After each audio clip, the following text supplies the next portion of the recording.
Hi, I'm David Worrell, your DIY CFO, and man, there is a lot going on in Washington, D.C. If you have a PPP loan or you'd like to get a PPP loan or you're still having troubles with COVID and the recession, you need to know what's going on and keep track of this stuff. It's a wild and crazy day in the Senate of the U.S. Congress. Uh, what's going on? That's now called the HEALS Act. So following on the heels of the PPP is this phase 4 stimulus legislation called the HEALS Act. It's presented by the Republican Majority Leader, Mitch McConnell. So the day before yesterday, Mitch put out his draft of the bill. I want to focus on just some really big points here. The ERTC, the Employee Retention Tax Credit, is going to be expanded. That could mean up to $30,000 per employee as a tax credit for people who maintain their employment base even though they've had a dip in revenue. So see my prior video on the ERTC and know that it's proposed to be expanded. I won't go into all the details here, but that's pretty neat program, and they're hoping that the PPP and the ERTC could work together.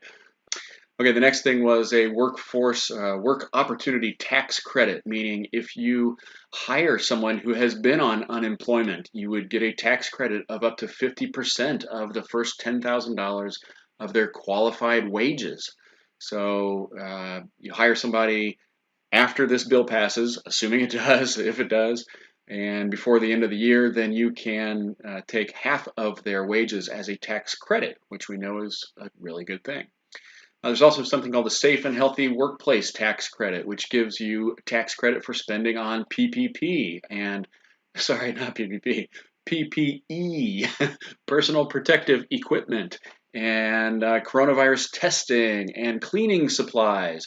So I'll tell you what, the action item there is start keeping your books really well right now. Start keeping the receipts for things that you buy that might qualify, because every $5 you spend on a bottle of Lysol is going to be a $5 tax credit, right?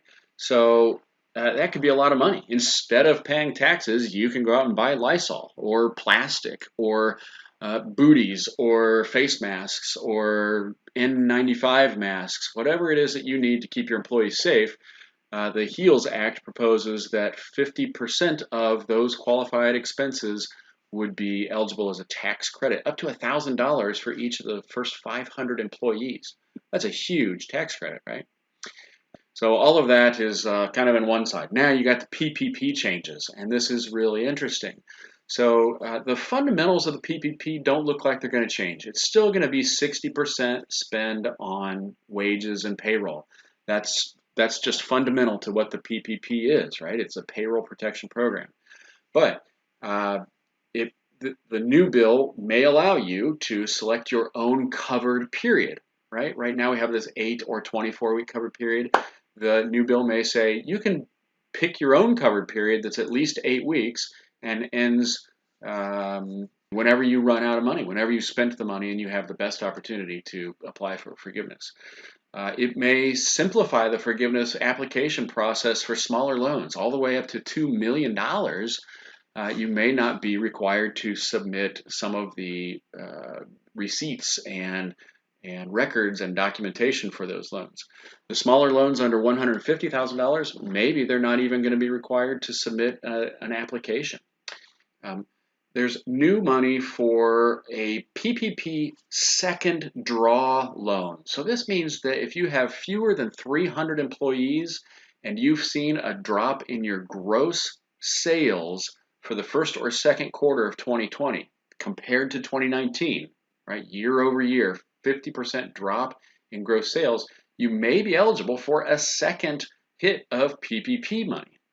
Looks like the rules will be really similar for how it's paid back or how it's qualified for forgiveness, but you could get up to $2 million. And it would be figured, remember how the last one was figured at 2.5 times payroll? This one would be equal to 2.5 times your average monthly payroll, again, up to $2 million. So really cool. You can't qualify for more than $10 million total, But nonetheless, if you have 300 or fewer employees, there's going to be $25 billion set aside for those with 10 or fewer employees, and a total of $190 billion set aside for the for the 300 employees or smaller companies. Okay, there's even another $100 billion for what are called recovery sector businesses that demonstrate, again, this 50% decrease in sales year over year. And those are going to be actual loans, kind of like the disaster loan. These are the uh, recovery sector loans. Those would be at a 1% interest rate, 20-year loans, up to $10 million. So that's pretty cool. It's a $100 billion loan program giving 20-year, 1% fixed interest rate loans up to $10 million, and they're figured on a multiple of your top line sales, I believe. So it'll be a couple of years worth of sales. If you're a $1 million business, you'll be able to get $2 or $3 million. So we'll see how all of these things shake out, but as always, the PPP program, the CARES Act, the HEROES Act, the PPP Flexibility Act, this thing just keeps on giving, and I assume as long as the COVID virus is cruising through our country that we'll continue to see different sorts of stimulus packages and PPP programs. Oh, and by the way, the HEALS Act does have another $1,200 stimulus check for every person in the country. So we'll see how that goes.